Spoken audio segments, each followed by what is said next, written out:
नमस्कार भक्तजनों, मैं आपको गीता के 8वें अध्याय का हिंदी में सार सुना रही हूँ। अर्जुन ने कहा, हे पुरुषोत्तम, ब्रह्म क्या है, अध्यात्म किसको कहते हैं, अधिभूत क्या है और अधिदेव क्या कहलाता है। हे मधुसूदन, अधियज्ञ क्या है और इस देह में अधिदेह कौन सा है। मरने के समय में स्थिर चित्त वाले लोग तुमको कैसे जानते हैं। श्री कृष्ण भगवान बोले, जो अक्षर और परम है वही ब्रह्म है। प्रत्येक वस्तु का स्वभाव अध्यात्म कहलाता है। समस्त चराचर की उत्पत्ति करने वाला जो विसर्ग है वही कर्म है। जो देह आदि नाशवान वस्तु है वही अधिभूत कहलाती है। विश्व रूप जो विराट पुरुष है वही अधिदेव है। हे पुरुषों में श्रेष्ठ, इस देह में मैं ही अधियज्ञ हूँ। अंत काल में जो मेरा ध्यान करता हुआ शरीर त्याग करता है वह निसंदेह मेरी शरीर को पाता है। हे कुंती पुत्र, अंत समय में मनुष्य जिस वस्तु का स्मरण करता हुआ शरीर त्यागता है वह उसी को पाता है। इस कारण तुम सदैव मुझ में ही मन को लगाकर मेरा ही स्मरण करते हुए संग्राम करो। तुम निसंदेह मुझको आ मिलोगे। हे पार्थ, अभ्यास रूप योग से युक्त हो दूसरी ओर न जाने वाले मन से सदा चिंतन करता हुआ पुरुष परम और दिव्य पद को ही प्राप्त होता है। अतएव जो अंत समय में मन को एकाग्र कर भक्ति पूर्वक योगाभ्यास के बल से दोनों बाहों के मध्य भाग में प्राण को चढ़ाकर सर्वज्ञ अनादि संपूर्ण जगत के नियंता, सूक्ष्म से भी सूक्ष्मतर, सबके पोषक, अचिंत्य स्वरूप, सूर्य के समान प्रकाशवान, तमोगुण से रहित परम पुरुष का ध्यान करता है वह उसको मिलता है।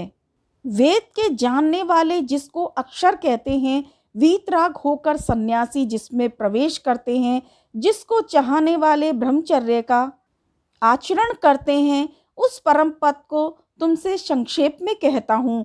जो सब इंद्रियों द्वारों को रोककर मन को हृदय में धारण कर प्राण को मस्तक में ले जाकर समाधि योग से स्थित ओम इस अक्षर का उच्चारण करता हुआ जो देह को त्यागता है उसे मोक्ष रूप उत्तम गति प्राप्त होती है। ए पार्थ, जो मुझ में ही मन लगाकर नित्य प्रति मेरा स्मरण करते हैं, उन सदैव स्मरण करने वाले योगियों को मैं बहुत दुर्लभ रीति से प्राप्त होता हूँ। मुझको प्राप्त होने पर परम सिद्धि को प्राप्त करने वाले महात्मा गण फिर यह जन्म धारण नहीं करते जो नाशवान दुख का घर है। हे अर्जुन, ब्रह्मलोक पर्यंत जितने लोक हैं वहां से लौटना पड़ता है, परंतु मुझ में मिलने से फिर जन्म नहीं होता। 1000 महायुगों का एक दिन होता है, 1000 महायुगों की एक रात्रि ब्रह्मा की होती है। जो उन बातों को जानते हैं वह सब ज्ञाता हैं। ब्रह्मा का दिन होने पर अवयव से सब व्यक्तियों का उदय होता है, रात को उसी में लय होता है। हे पार्थ, समस्त चराचर वस्तुओं का यह समुदाय दिन में बार बार उत्पन्न होकर रात्रि के आगमन में लीन हो जाता है। इस अव्यक्त से परे दूसरा सनातन अव्यक्त है जो इन सब के नष्ट होने पर भी कभी नष्ट नहीं होता। उस अव्यक्त को ही अक्षर कहते हैं। वही परम गति है जिसको प्राप्त करके फिर संसार में नहीं जन्मते। वही मेरा परम धाम है। हे पार्थ, जिसके अंतर्गत सब प्राणी हैं और जिसने उस समस्त जगत का विस्तार कर रखा है, वह श्रेष्ठ पुरुष अनन्य भक्ति से ही मिलता है। हे भारत श्रेष्ठ, जिस काल में योगी जन देह छोड़कर फिर नहीं लौटते, जिस काल में अग्नि, प्रकाश और दिन शुक्ल पक्ष हों, ऐसे उत्तर नारायण की 6 महीने में मृत्यु को प्राप्त होते हैं।